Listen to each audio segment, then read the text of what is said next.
ذرا تصور کیجئے کہ ایک دن اچانک دنیا کا امیر ترین آدمی اپنی تمام تر دولت لے کر آپ کے گھر میں آ جائے، سونا چاندی، ہیرے جوہرات، ڈالر، روپیہ، پیسہ، گاڑیاں، کوٹھیاں، محلات، پلاٹس وغیرہ، اور وہ آپ کو ریٹن فارم میں پرمیشن بھی دے دے کہ آپ اس دولت کو جیسے چاہیں استعمال کریں اور جتنی چاہیں سٹور کر لیں، ہم میں سے ہر ایک جتنی دولت سمیٹ سکتا ہے اتنی سمیٹ لے گا، کیونکہ ہمیں پتہ ہے کہ یہ دولت ہماری ضروریات اور خواہشات کو پورا کرے گی، ہمارے لیے جسمانی راحت کا باعث ہوگی۔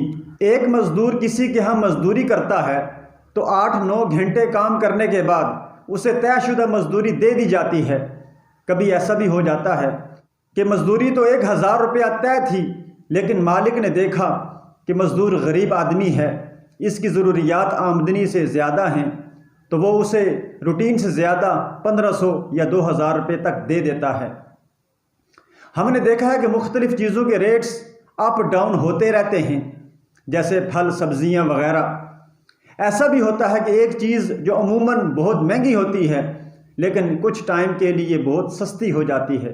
سونا عموماً رمضان المبارک میں بہت سستا ہوتا ہے، لیکن رمضان کے علاوہ اس کا ریٹ عموماً زیادہ ہوتا ہے۔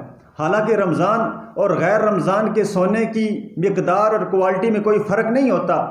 فَاعْتَبِرُوا يَا أُولِي الْأَبْصَارِ، آنکھوں والو اس سے نصیحت حاصل کرو۔ اگر مخلوق کو اتنی رعایت دے سکتی ہے، وجہ کوئی بھی ہو، خالق تو اپنے بندوں سے 70 ماؤں سے زیادہ پیار کرنے والا ہے، وہ انہیں کیوں اس طرح کی رعایت نہیں دے سکتا؟ عزیز سامعین، انہی مثالوں کو سامنے رکھتے ہوئے ذوالحجہ کے پہلے 10 ایام کو سمجھیں کہ اللہ نے انہیں کتنا قیمتی بنایا ہے۔ شاید دنیا و ما فیہا کو بیچ کر بھی ان کی قیمت ادا نہ کی جا سکے۔ یہ سال کا افضل ترین عشرہ ہے۔ یہ میری اپنی بات نہیں بلکہ اللہ کے حبیب علیہ السلام کا فرمان مبارک ہی ایسے ہے۔ ما من ایام العمل الصالح فیہا احب الی اللہ من هذه الایام، یعنی ایام العشر۔ اللہ تعالیٰ کے ہاں ان ایام میں کیا ہوا نیک عمل سال کے باقی ایام میں کیے ہوئے نیک عمل سے سب سے زیادہ محبوب ہے۔ صحابہ یہ فرمان سن رہے تھے تو فرمایا وَلَلْ جِہَادُ، اے اللہ کے رسول علیہ السلام، جہاد بھی افضل نہیں ہے؟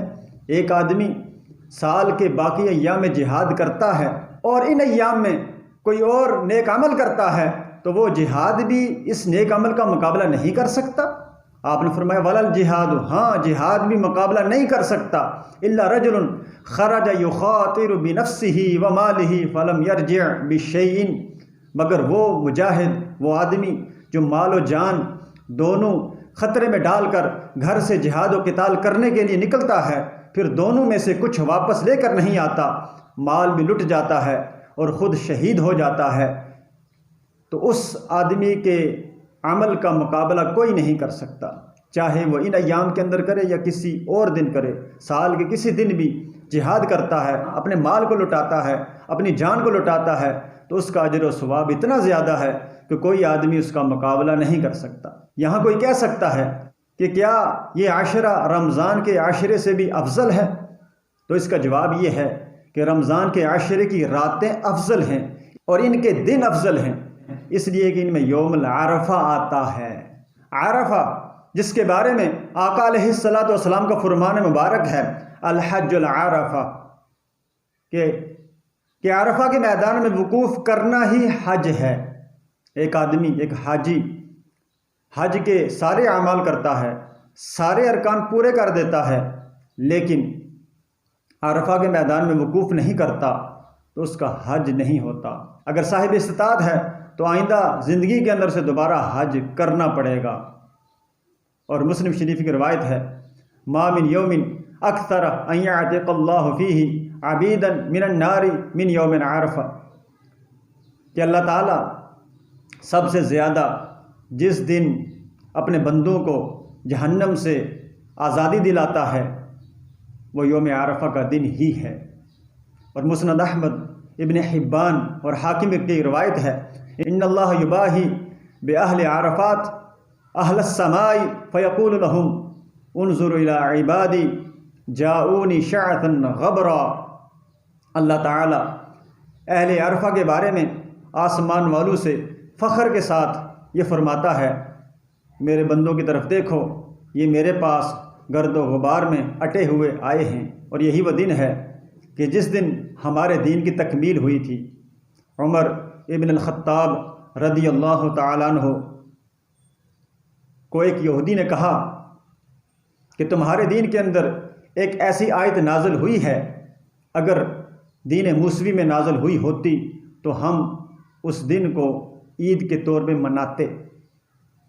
الیوم اکملت لکم دینکم واتممت علیکم نعمتی، کہ آج کے دن میں نے تمہارے دین کو مکمل کر دیا ہے اور اپنی نعمت کو پورا کر دیا ہے۔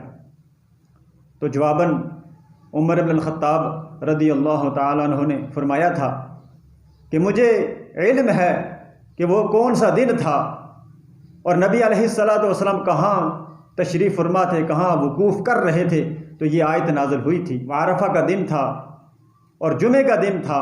اسی طرح کا ایک واقعہ ترمذی کے اندر آتا ہے کہ عبداللہ ابن عباس رضی اللہ تعالیٰ عنہ اسی آیت کی تشریح کر رہے تھے۔ ایک یہودی آپ کے پاس بیٹھا تھا اور اس نے کہا، اگر یہ آیت دین موسوی میں نازل ہوئی ہوتی تو ہم اس کو عید کے طور پہ مناتے۔ تو آپ نے فرمایا کہ یہ آیت جس دن نازل ہوئی تھی اس دن دو عیدیں تھیں، ایک عرفہ کی عید اور ایک جمعے کی عید، یعنی لغوی اعتبار سے وہ عید کا دن ہی تو ہوتا ہے کہ لوگ جمع ہوتے ہیں، اور جمعے والے دن بھی لوگ جمع ہوتے ہیں، اس کو بھی عید کا دن کہا جاتا ہے۔ اور یہی وہ دن ہے کہ جس دن عہد الست لیا گیا تھا۔ قرآن کی آیت وَإِذْ أَخَذَ رَبُّكَ مِن بَنِي آدَمَ مِن ظُهُورِهِمْ ذُرِّيَّتَهُمْ وَأَشْهَدَهُمْ عَلَىٰ أَنفُسِهِمْ أَلَسْتُ بِرَبِّكُمْ، اور نبی علیہ السلام کی حدیث کو سامنے رکھتے ہوئے اس کا مفہوم یہ ہے کہ جب آدم علیہ السلام کو پیدا کیا گیا تو اللہ تعالیٰ نے آدم علیہ السلام کی پشت مبارک پہ ہاتھ پھیرا، تو جتنی روحیں قیامت تک آنی تھیں ساری کی ساری وہاں میدان کے اندر جمع ہو گئیں۔ تو اللہ تعالیٰ نے ان سے پوچھا، الست بربکم، کیا میں تمہارا رب نہیں ہوں؟ سب نے مل کے کہا تھا، قالوا بلا، کیوں نہیں، اللہ تو ہمارا رب ہے۔ تو توحید کو اللہ تعالیٰ نے انسان کی فطرت کے اندر رکھ دیا، اس کو عہد الست کہا جاتا ہے۔ یہ یوم عرفہ کو ہوا تھا۔ انہی ایام میں حج جیسی عظیم عبادت کا آغاز ہوتا ہے، 8 ذی الحجہ سے 13 ذی الحجہ تک، جو سال کے باقی ایام میں نہیں ہو سکتی۔ ان 9 ایام میں نبی علیہ الصلاۃ والسلام روزہ رکھا کرتے تھے، کان یصوم 9 ذی الحجہ، کہ آپ علیہ الصلاۃ والسلام 9 دن روزہ رکھتے تھے۔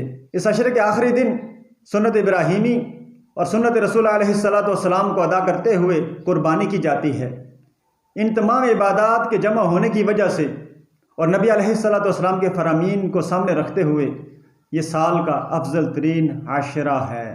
لیل و نہار، ڈے اینڈ نائٹس وہی ہیں، لیکن اللہ تعالیٰ جو ان کا خالق ہے اس نے انہیں قیمتی بنا دیا ہے تاکہ ہم جیسے گناہ گار اس کی قیمت کو پہچان سکیں، انہیں غنیمت جان کر ان میں محنت کر کے اپنے گناہوں کو معاف کروا سکیں اور اللہ تعالیٰ کے ہاں اپنے درجات کو بلند کروا سکیں۔